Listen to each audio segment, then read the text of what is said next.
জুলুম করা, এটা ব্যক্তি নিজের উপর জুলুম হতে পারে, নফসের উপর জুলুম হতে পারে, অথবা পারিপার্শ্বিক যারা আমাদের চারপাশে আছে কোনো ব্যক্তির উপর, কোনো গোষ্ঠীর উপর, কোনো সম্প্রদায়ের উপর জুলুম হতে পারে। এজন্য রাসূল দয়া করেছেন যে দুটো বিষয় থেকে সবসময় বেঁচে থাকার চেষ্টা করবেন, যেন কোনো অবস্থায় নিজের মধ্যে অহংকার এবং জুলুমের কোনো দিক না আসে।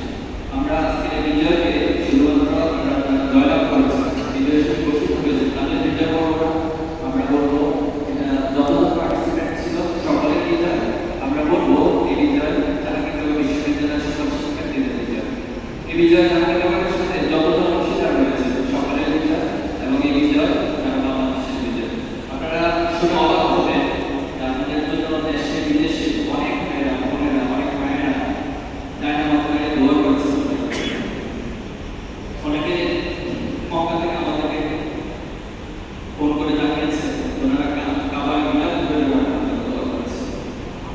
তো এই সব কিছু মিলে যে অর্জন আপনারা করেছেন, অর্জনকে আমানত মনে করে, অর্জনকে দায়িত্ব মনে করে, অর্জনকে কমিটমেন্ট মনে করে আপনারা সেটা করে রাখবেন, সে প্রত্যাশা রাখছেন। আপনাদের হাত ধরে